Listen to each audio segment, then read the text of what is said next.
Hey guys, just wanted a quick update on a few things. I guess I will start with my hair. I did go a little bit darker. I'm not sure if you'll be able to really tell on camera much.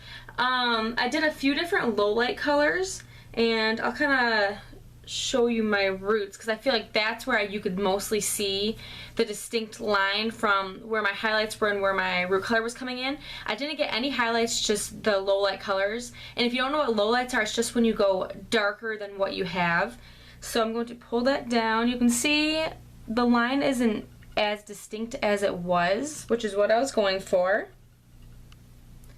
So there's that. I did two different colors, and one was 5G, which is a medium golden brown color, and the other color I did was a 7NB, which is a 7 neutral blonde, and that is like a dark blonde, medium blonde color. So you can probably see just a few of those pieces. The darker pieces are, like I have one in the front here.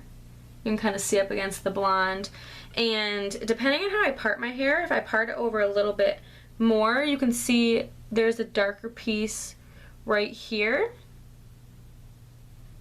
So if I want more of a distinct line, I will just part my hair closer to the center.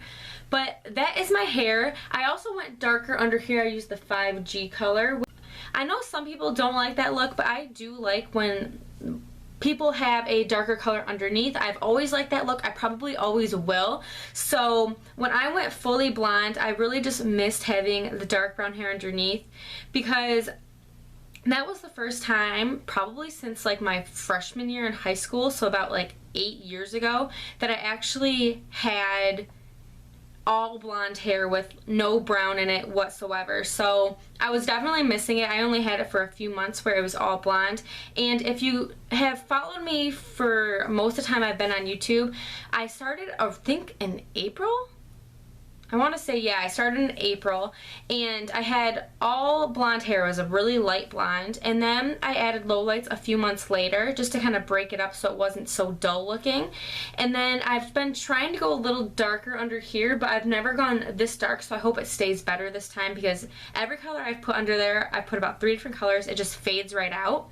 So I hope that this will be dark enough to hold the color just a little bit better. I don't mind if it fades a little bit, because I will probably be coloring my hair again in probably about 3-4 weeks, not quite sure. I'm going to stay a darker blonde, light brown like I am right now. For the time being, I do like light blonde hair, but there's so much maintenance to it, and I love hair, but I cannot stand having to get mine done that often. I know that kind of sounds weird, but I hate seeing that line when you're so light blonde, and my natural hair color is like a dirty dark blonde light brown color, and it's kind of mousy, and I especially noticed it when my hair was wet. I just could not stand that look, because you could literally see like the line, and that just really bothered me. So I decided to go a little darker, and I'm planning on keeping it for a little bit. Also, I want to talk about my new tattoo. I know in my tattoo and piercings video I said I was probably going to film it, but when I got there, she had a sign that said no filming or pictures, and I didn't really want to bring it up because clearly she did not want filming done. So I didn't bring it up, but I will show you what it is.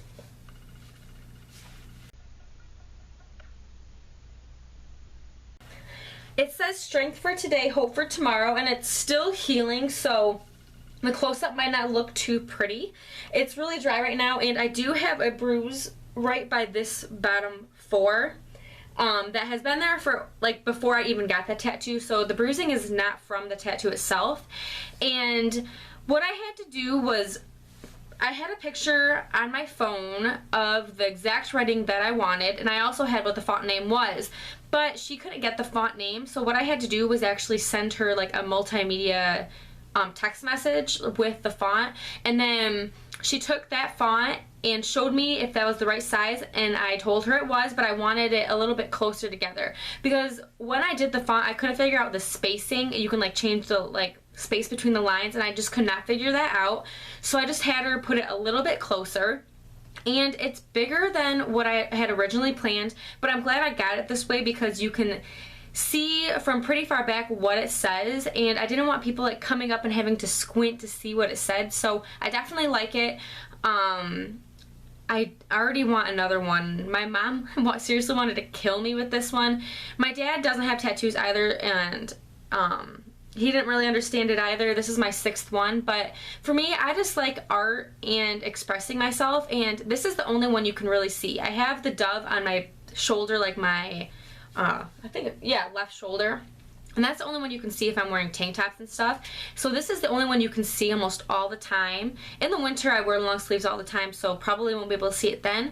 But I really do like it, and if you don't like it, that's totally fine. It's my arm, so that's a good thing. And like I said, I'm planning on getting another one, and this one I do want to get with my sister. I got this tattoo with my best friend, and she got an infinity sign with like a heart incorporated in the middle of it. So I don't think I can really get pictures to put in here.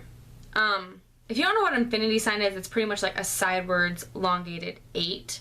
So that's what she got, and this honestly did not hurt at all, shockingly. I thought I was gonna go in and it was gonna be like an 8 out of 10 pain wise, and it literally was only like a 4 or a 5. The most tender spot was like this portion right here, pretty much like all of hope and then half of strength. It was just tender. Still didn't hurt though. I could just kind of feel it in my armpit, which kind of felt weird to me. It was a little tender after, like I could feel a little bit of stinging, almost like a sunburn would be, which is what all my tattoos have felt like. And that only lasted about 24 hours, if that. Right now I've just been putting lotion on it. The first 3 days I used A&D ointment, but right now I'm just using unscented lotion, and it's healing pretty nicely. So I just wanted to give you guys a quick update on those 2 things. I plan on doing a few other videos coming up. I just haven't been able to really sit down and film. I've had a lot going on the past week, so hopefully, like today is Tuesday, so hopefully Friday or Thursday I'll have more time to film, because I have a few video ideas that I do want to get up, and I've talked about doing a hair care routine, also tips on growing out your hair, so watch out for that in the next week or so, because that is next on my to-do list. I hope you guys have an awesome day. Give this video a thumbs up if you liked it. If you have any comments, as always, just leave them down below. Don't forget to subscribe. I really do appreciate it, and I hope to see you guys in the next video. Bye!